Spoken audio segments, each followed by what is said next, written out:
আসসালামু আলাইকুম বন্ধুরা, তোমরা সবাই কেমন আছো? আলহামদুলিল্লাহ আমরা অনেক ভালো আছি। তো আজকে অনেক দিন পর আরও একটি নতুন ভিডিও নিয়ে চলে এসেছি।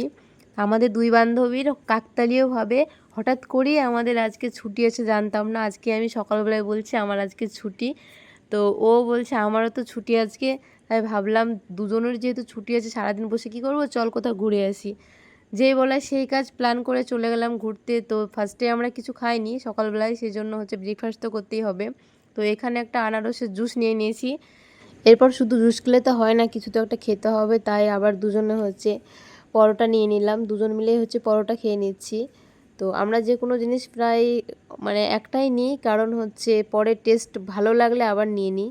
তো খাওয়া দাওয়া কমপ্লিট হয়ে গেল আমাদের। তারপরে তো ট্রেন চলে এসেছে, আমাদের বজবজ লোকাল ট্রেন। এরপর আমরা ট্রেনে উঠে পড়ছি। আজকে ট্রেনটা ছিল অনেক ফাঁকা, আমি দেখে তো পুরাই অবাক, কারণ বজবজ লোকাল ট্রেন খুব কম সময়ে ফাঁকা যায়। জানি না আজকে হয়তো বা দুপুরবেলা সেই কারণেই ফাঁকা। তো এরপরে রিমা চলে আসলো। তারপরে দুজন মিলে একটু বসে বসে ভাবছিলাম যে যদি ফাঁকা ট্রেনটা পাই তাহলে ভালোই হয়। তো অবশেষে আমরা ট্রেনটা পুরোই ফাঁকাই গিয়েছিলাম।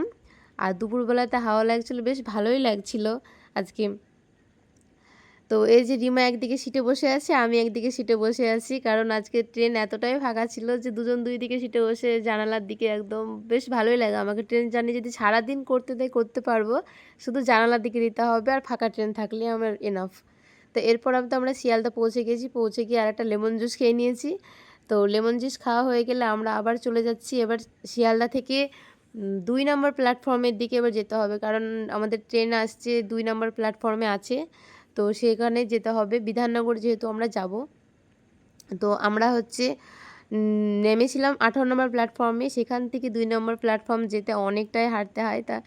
তো সেই তো দুই বান্ধবী মিলে গল্প করছিলাম আর হাঁটছিলাম, হাঁটতে হাঁটতে আমরা চলে যাচ্ছি একদম ফার্স্টের দিকে।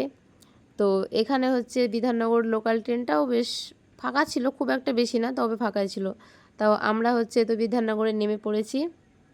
একটা স্টেশন পরেই তো যেহেতু বিধাননগর, বেশিক্ষণ সময় লাগেনি, 5-7 মিনিটের মধ্যে নেমে পড়েছি।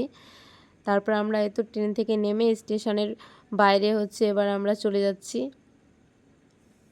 আর এখানকার সাবওয়েটা এতটাই উঁচু ছিল আর এমন অন্ধকার, খুব বাজে ব্যাপার, বাজে, আমার পছন্দ হয়নি এখানকার সাবওয়েটা। এখানে অনেক গরম লাগছিল। আর আজকে দুপুরবেলা এত গরম পড়ছিল বাবা, প্রচুর গরম। হ্যাঁ, এতক্ষণ তো বক বক করছি, বাট কোথায় ঘুরতে যাচ্ছি সেটাই তো বলা হয়নি। ঘুরতে কোথায় যাচ্ছি তোমরা অবশ্যই নেক্সট ভিডিওতে দেখতে পাবে। আর এই যে এখন আমরা চলে যাচ্ছি অটো ধরে আমার বান্ধবীর কাছে। আমার ওখানে একটা বেস্ট ফ্রেন্ড আছে, তো তাকে নিয়ে 3জন মিলে একসঙ্গে ঘুরবো। তো সেখানেই আমরা যাচ্ছি। আমার বেস্ট ফ্রেন্ডকে তোমরা অবশ্যই দেখতে পাবে নেক্সট ভিডিওতে। তারপরে তো কেষ্টপুর বাস স্ট্যান্ডে নেমে পড়লাম, ভিআইপি কেষ্টপুর বাস স্ট্যান্ড এটা এর নাম। তো এখানকার সাবওয়েটা দেখো, এটা খুব সুন্দর জায়গাটা, নিট অ্যান্ড ক্লিন একদম। তো এরপর আমাদের গরমের অবস্থায় দেখো, বেলা তখন বাজছিল 1টা, দুপুরবেলায় প্রচুর গরম পড়েছিল। আর এই যে স্মৃতি আমাদের এই রাস্তাটা, অনেক স্মৃতি জড়িয়ে আছে পুরনো। তো যাই হোক, আজকের ভিডিওটা এখানেই শেষ করছি, দেখা হচ্ছে আবার নতুন কোনো ভিডিও নিয়ে।